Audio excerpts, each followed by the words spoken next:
welcome back, folks. I'm actually out doing an inspection on a job that I actually worked on about a year ago for a bat problem, and unfortunately it appears that they're having this problem yet again. So I'm here to kind of take a look and see what's going on. Now I did promise the customers that I would do as little filming on the rest of the house as I possibly can, just for their privacy. So I'm going to only try to film the pertinent areas, just so this way you guys can see what's going on. So for that, this is a beautiful cabin though. So up in these areas here, before, this wood right over in the corners, these fascia panels at the bottom, that was rotted out really bad. That is actually where the bats were getting into previously. And after I had finished and I'd wrapped up and got the bats out previously and got everything cleaned up for them, they did have a contractor come in and redo this fascia, and it's beautiful, it looks good. But unfortunately, sometimes what we discover are oversights in the construction aspect that also allows them to regain entry. So actually what's happening is, I'm not sure how well you guys can see it, but there is a drip edge right there at that upper corner. And I can see that there is a gap, and that is going to be allowing them to be able to get in. Spaces that are at least 3/8 inch wide are perfectly sufficient for even adult bats to get in, although 1/2 inch is typically better. So you can see that area right there. So that's going to enable them to access that, and I'm not sure, I'm going to try to be quiet here. Maybe you can pick up on their chirping that you can hear.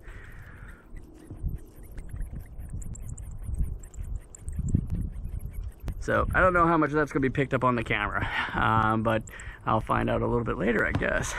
So anyhow, so that's not the only place though. One of the things that they noticed, if you start looking down here, all of this is bat guano. This actually falls out of the roost as they are defecating, going in and out. Occasionally, you're probably not going to notice it a lot on this. It's going to blend in fairly well, but I do notice some of it, some of the speckling along the outside, but that's not going to be picked up very well on the camera. Maybe in certain little areas, like in here, you'll see some of it. But it's pretty apparent down here. So that's quite a bit of guano, so we need to try to get that rectified as soon as possible. Now, there's another area I just noticed too, right up here. Let me see if I can get the ladder and get me up close. Oh yeah, that's a problem. So you got a lot of space, and I can hear them pretty well in here. See if I can get some light in there. It also smells pretty oh, look, I'm not sure. There's one little guy right there. They got themselves tucked in there pretty nicely. So yeah, we're gonna have to get these guys out of here, and we need to do it soon. The state of Florida does have a protected maternity season that lasts from April 15th to August 15th, in which case, unless under very, very specific circumstances by which only they will approve, you are not legally allowed to vacate any active roosts. So I'm kind of down to the wire. I really got to get this done soon. Now, this customer did take some of my advice before. Now, they actually really like bats, and I'm happy to hear that. Bats are really cool animals, so they like bats a lot. So they did put up a bat house, and it does have quite a few bats in it actually.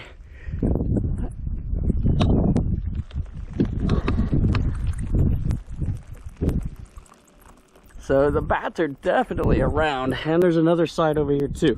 So there's quite a few bats around this area.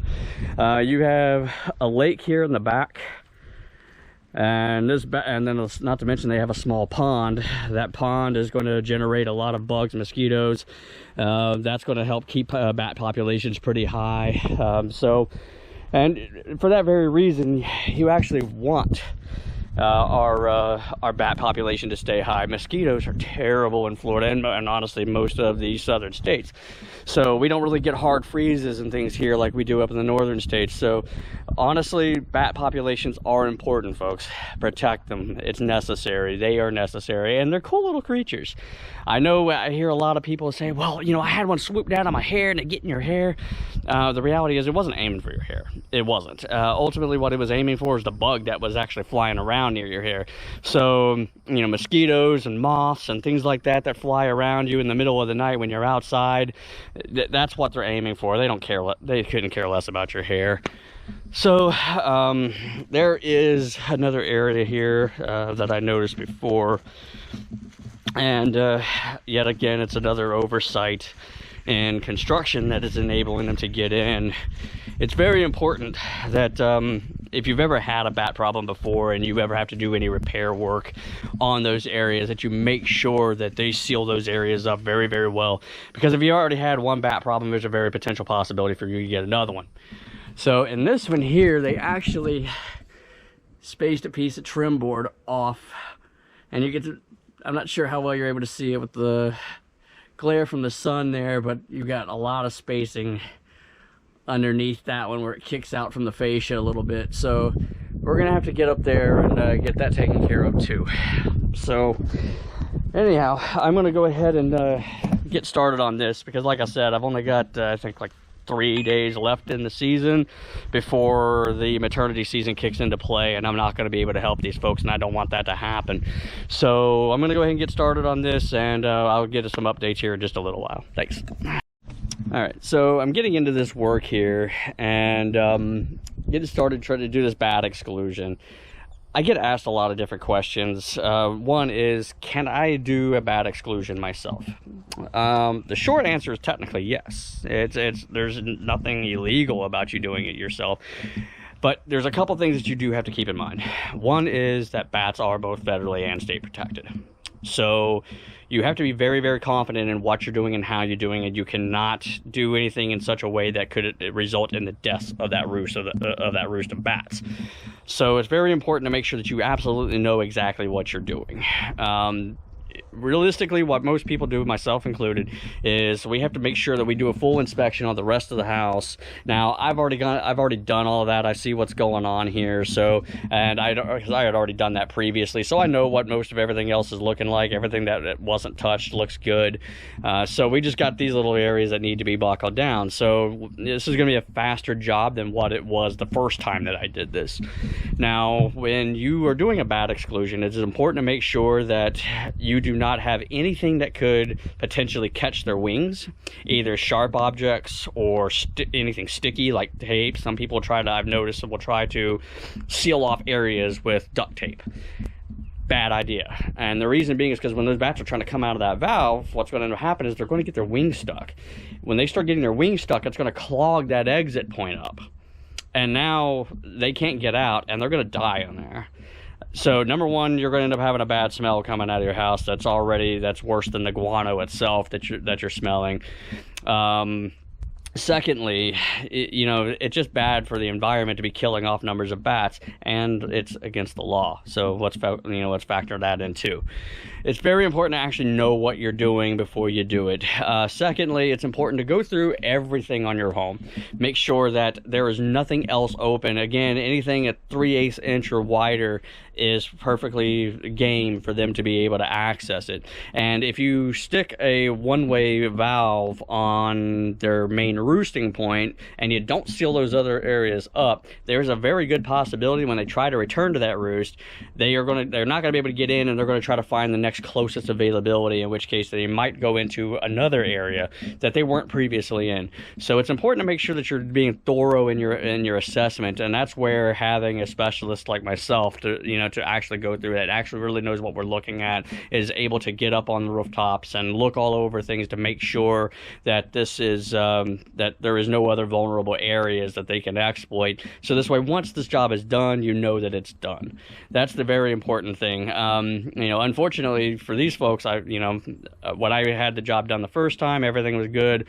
It was just unfortunately some oversights in the construction after they had those things refinished that is now causing their problem now.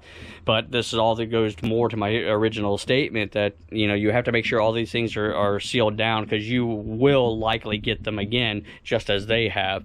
Now, yes, they do have these bat houses here, and I highly encourage them to have them, especially if you like having the bats around. Unfortunately, that also having those bats nearby is likely going to result in additional entry points later on. So it's just important to keep those in mind. I strongly encourage everybody to try to get along with our local wildlife. I get that some of it can be damaging to property, but it's critical that we keep our ecosystems healthy, and bats especially are vital to our ecosystem's health. So let's try to protect them. So like I said, I'm going to go ahead and get in this and get this knocked out, so this way we can start getting these bats out of these fine folks' home, and we'll follow up here in just a little while. All right, I decided to go check out their pole barn that they have just a little ways from the house, because I did work on this one before too. But apparently I guess they had everything revarnished. They needed it restained. It all looks good, but I guess when I did that, they removed some of my previous exclusion work. And so now, as you can see, right here at the lower bottom of this post, there's a lot of bat guano down here. So clearly, if we follow this up, we've got an entry. So that's going to be the next step here, is I'm going to get up here and figure out exactly what's going on.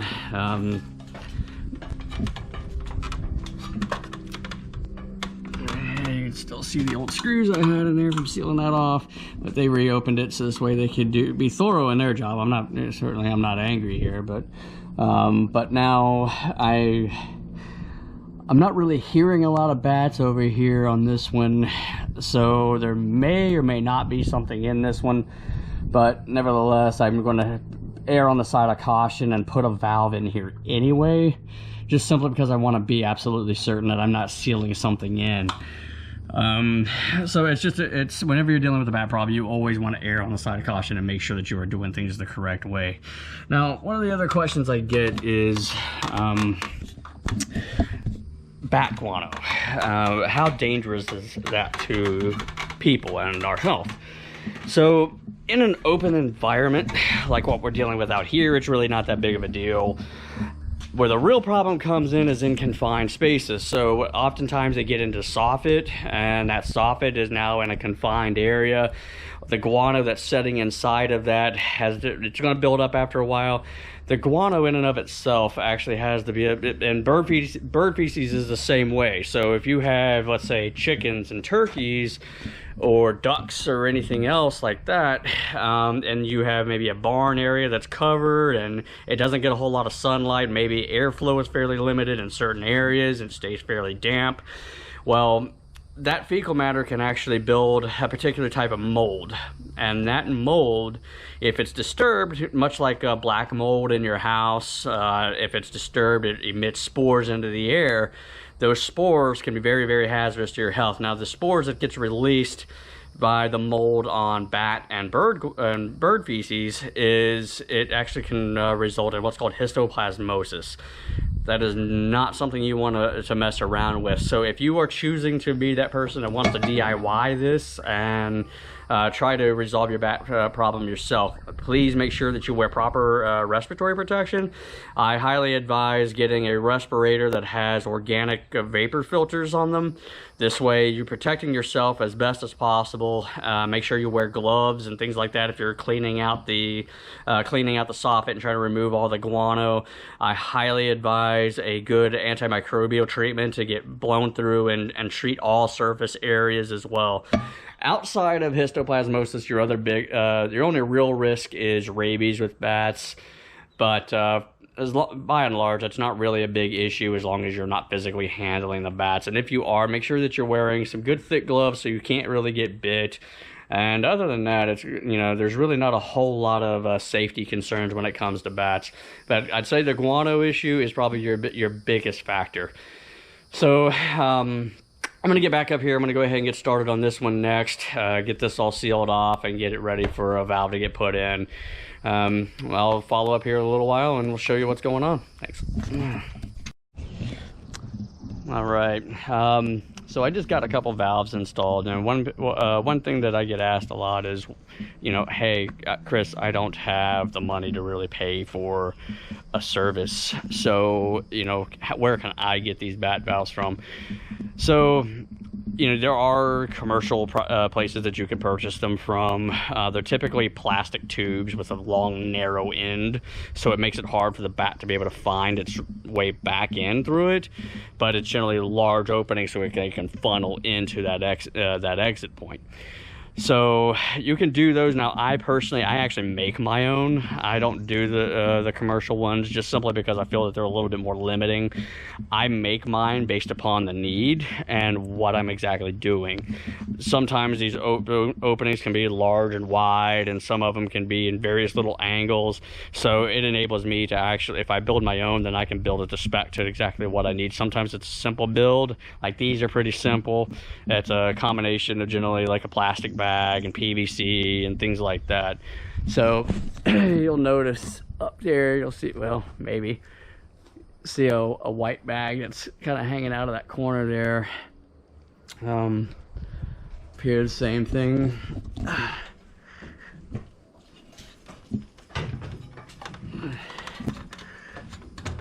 All right. So I had to be very, very careful and make sure that anything that had sharp edges, because you see that I've got steel wire there, anything that had sharp edges that they could actually catch their wings on the interior, I put some foam over it to make sure that it covered those and they couldn't catch their wings on it. I don't want them getting snagged up and not being able to make it out of the valve. So it's a pretty simple setup here, but that's pretty much the process for making a bat valve for me. But they can be done in a lot of different ways. I've used different little funnels and things like that, depending on how wide of an opening I had to work with. So there's a lot of different things that you might need to do. So, you know, a professional is able to actually assess the situation, see exactly what's going on, and knows exactly what type of issue that you're going to be contending with, so they can see what best fit is going to actually work, you know, for your situation. So anyhow, I still got a couple more of these to put in, but you at least get an idea of what's going on. So the next step is I give it about 48 hours. And then I come back and check those valves and see if anything's gone in. And another reason why I do this is that I actually use fresh materials each time. So whenever I check them, I'll know for a fact that something's been used, because you'll actually see the residue going through it. And if nothing did, then if I do still see that there is potential activity in that area, then I have something else I need to be looking at. But if you reuse those things over and over and over again, sometimes you might think that something went through it, when it may not have. So anyhow, I got to get this finished up, and then I will follow up next with the results and showing whether or not the bats actually made it out or not. All right, so I ran into a slight snag on this issue here. Not a big deal, but so what ended up happening here is you have this drip edge. This drip edge is largely to help, so because your shingle is right up here at the top, it's cut off. It's generally runs level with the shingle, or the drip edge, I'm sorry.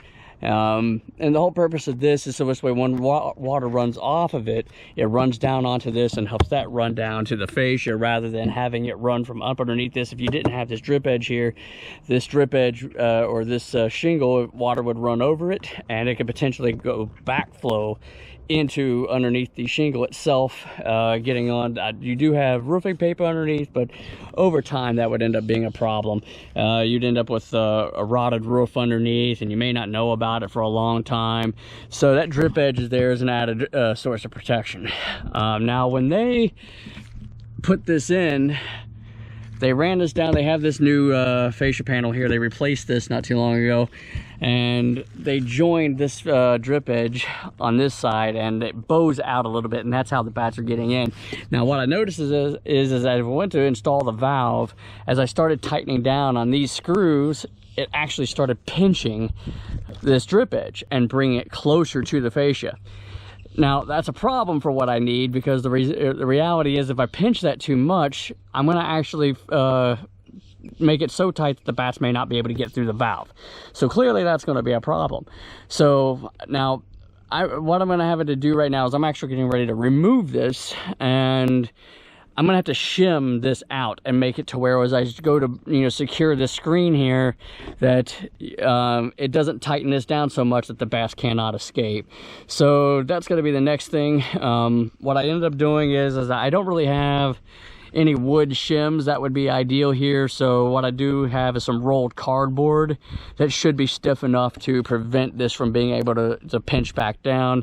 So I'm going to put that in and make sure that when I go to tighten this down, and you need to make sure that this is good and tight and it can't budge, it can't bow out when they try to come out. Otherwise, either you can actually cause the bats to get injured again. There's the little sharp areas here that I need to make sure are tight and away from wings, so they can't get snagged. There's just a few different parts of this equation that you have to make sure that you're doing correctly and safely to ensure that the bats can escape properly and they can make it to freedom and find a new place to live. All right, good morning. We are back. It's been about 24 hours since I installed these bat valves here.